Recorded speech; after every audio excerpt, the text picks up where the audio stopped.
Yo, what is going on, y'all? Welcome back to the next video of our Shopify tutorial. So, of course, before we get started, please make sure you subscribe to our channel. Just click that link down below and hit the subscribe button. Also, be sure to join our Facebook group, Sublimation Cove, where we talk about sublimation. And last but not least, we are the owners of Cosmos Ink. So if you need any type of ink sent out, just let us know. Hit the link down below in the description. It'll take us to our website and we'll get it sent out to you.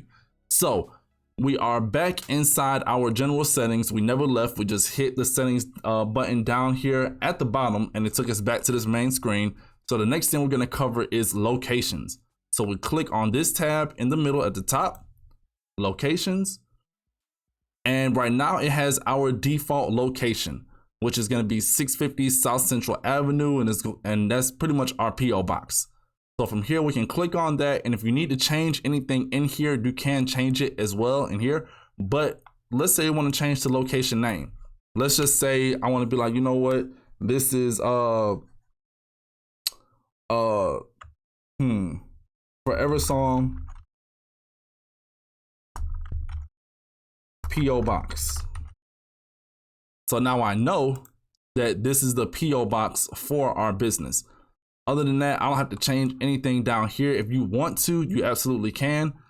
But for us, there's no need to. So we'll just hit the back button. And let's say you want to add another location. For this plan, it says right here, you are using one of 4 locations available on your plan. So just in case you want to add a new location, you can just click this button right here, add location. You pretty much type in the name of your location. Let's just say Sandy Springs Fulfill. Sorry if I butchered that word. Fulfillment Center. And this could be where, you know, you actually press all the orders at. So from here, let's go down here to make up something. 123 Fake Street. And we can not do an apartment, city, Sandy Springs. And then put in the zip code. Or we can do, I don't know, let's try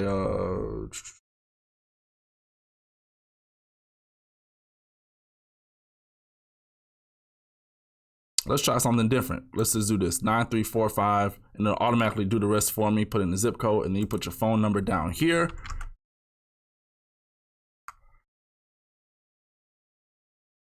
And we hit save.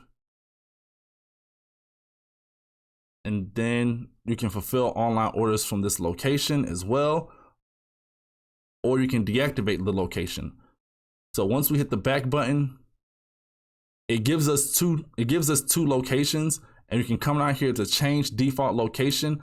And when you change the default location, it pretty much let them know when you get to the shipping process and you're sending stuff out, it'll default to select that location. All right. And then it gets a little bit more confusing because when you start to do your inventory, you can adjust inventory based on the different locations that you have. But for us, like I said, we're only going to be doing that one, and for tutorial purposes, that's really the only reason why I added that right there. So I can just click back on it if I ever want to get rid of it. Just click back on it, come down here to deactivate location. It says, oh, you can reactivate this location at a later time. So right now we're just going to deactivate it. And then if I look down here at the bottom, like I should have, you have delete location. So I'm gonna just go ahead and delete it because I know for a fact I'm never gonna use that. That was just made up for this video. So that is it. From here, we'll just click on this back button and it'll take you back to your homepage of your settings. All right. So that wraps up this video. I will see you all in the very next one. And don't forget to please subscribe to our channel. Be sure to join our Facebook group, Sublimation Cove. And last but not least, if you need any type of sublimation ink or pigment ink for your projects, we are the owners of Cosmos Ink. So just hit that link down below at the bottom and we'll get it sent out to you. All right. So I will see you all in the next part. Angelo out.